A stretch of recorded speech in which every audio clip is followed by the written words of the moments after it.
We are broadcasting live from the Mercedes-Benz Superdome in New Orleans, Louisiana for the 87th Sugar Bowl and the college football playoff semifinal game between the Clemson Tigers and the Ohio State Buckeyes. Thank you for joining us, ladies and gentlemen, on Scarlet and Gray Radio, the official student radio of Ohio State Athletics. I'm Collin Ginnan alongside my partner, Brendan Casera. Brendan, 370 days the Ohio State Buckeyes have waited for this rematch. They had the score posted in the weight room since January, and now they get that rematch.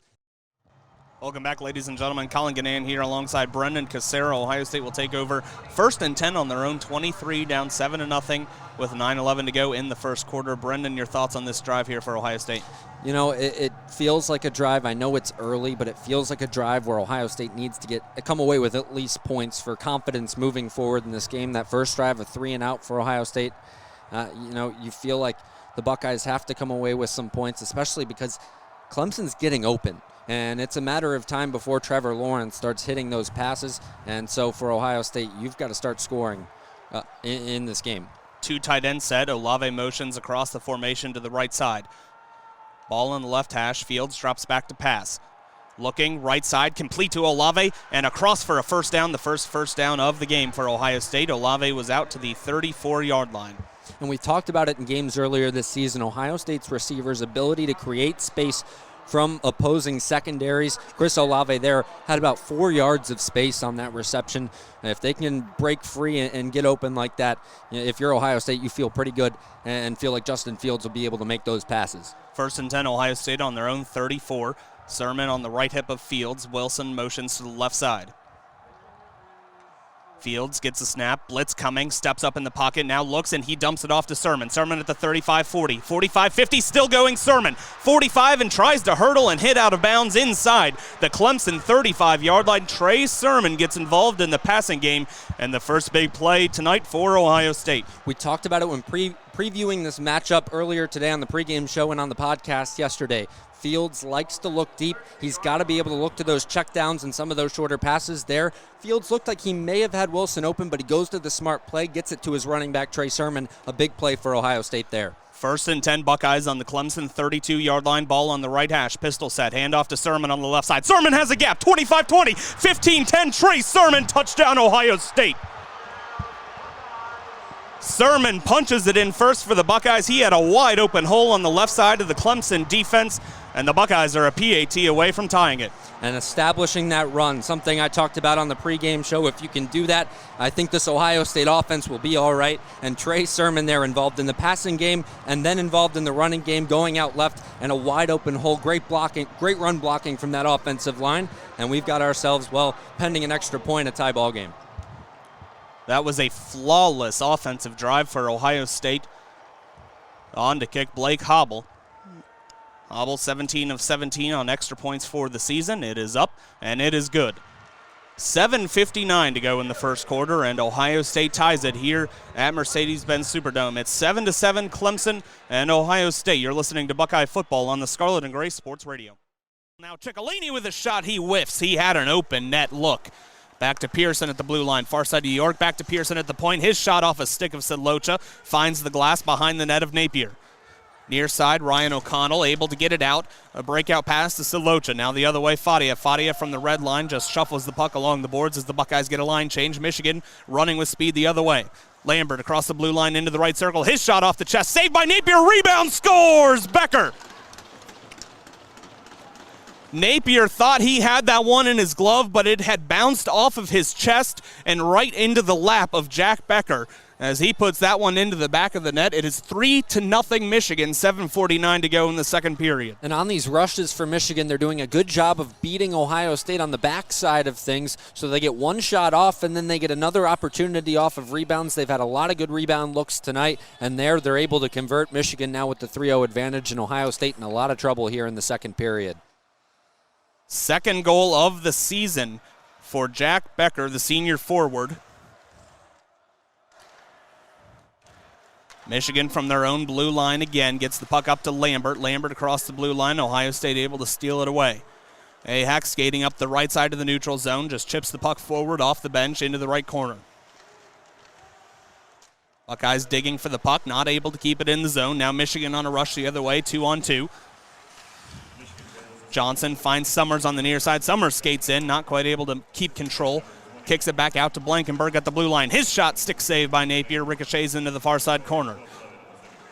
Johnson with possession. He takes a hit from C.J. Regula as he's depossessed of the puck. Puck goes free behind the net of Napier, found near side by Beniers. Up to Blankenberg, far side again, Power. Power to Johnson. Kent Johnson over the Big Ten logo for Michigan in the offensive zone. Near side, Blankenberg sends it around the boards. Leighton Ahack picks it up behind the net for Ohio State. Buckeyes not quite able to get it out of the zone. Blankenberg again at the blue line. Blankenberg down low to Morgan. His pass had a little too much heat on that one, but Beniers in the left corner picks it up. Beniers skating outside the left circle for the Wolverines. Drops it back to Blankenberg. Blankenberg with the spin move on Austin Pooley. Breaks free into the left circle. Pad save Napier, and that shot misses wide from Luke Morgan. Blankenberg again, long shot in. Deflection saved by Napier. Rebound attempt saved by Napier. Michigan still on the attack. Another shot from Blankenberg. Pad save from Napier. Napier getting way too much work right now for Ohio State as the Buckeyes are finally able to clear. 6:04 and a whistle here in the second period. It is 3-0 Michigan. And Michigan only able to get 5 shots off in that first period. They've rattled off 10 so far in the second period with 6 minutes to go, out shooting the Buckeyes now 15-6. And Ohio State will take a timeout, and that is a great idea because with that icing call, that whole team was kind of sitting with their hands on their knees. That was a long shift, and with it being an icing, they weren't allowed to change. So we will head to a timeout here in Columbus. 6:04 to go in the second period. Wolverines lead by 3. Following the Ohio State timeout, a faceoff will come in the Michigan offensive zone as we welcome you back to Columbus, where the Buckeyes trail Michigan 3-0. Collin Ginnan here alongside Brendan Casera on the Scarlet and Gray Sports Radio. It has been a tough second period for Steve Rollick's squad as Ohio State loses the draw in their own defensive zone. Brisson able to keep it in for the Wolverines. Far side corner, it's Nick Granowitz for Michigan. Now back up to Brisson and York. York with a long shot in, saved by Napier. Puck free in the left circle. Now Bordelot, he shoots and scores! A tough angle. Thomas Bordelot got it past Napier from the left circle. And it is 4-0 Wolverines, 5:49 to go in the second. The delayed call from the official, and it goes the Buckeyes' way, and they get it back down 4. No points for Illinois in the last 2:29. Ohio State on a 6-0 run. And in that scoring drought for Illinois, they have 3 turnovers as well, so Illinois a little flustered. And inside, Kofi Coburn a little scared to play aggressive right now. He's still in foul trouble, 3 fouls with 8:33 to go. Walker at the point, goes up the right side of the lane, lays it in, and the Buckeyes trail by 2. 8:24 to go, and an 8-0 run for Ohio State in the last 2 minutes. Curbelo across half court, working on C.J. Walker. Curbelo decides to go to the left side. He lost the ball, and they'll call a foul. I didn't see any contact. We'll wait and see on the replay, but it looked like he just lost the basketball in the air there as he was trying to drive, but we'll see if they'll show us a replay. And they'll give that to Justice Sewing, his second. It was either going to be him or Walker. They were the only 2 in the area, and Ohio State, I'm sure, very happy that's not on Walker. That would have been his 4th. And maybe some slight wrist contact on that play, but we're not getting another look at it here, so Curbelo to the free throw line and an opportunity to make it a 2-possession game again.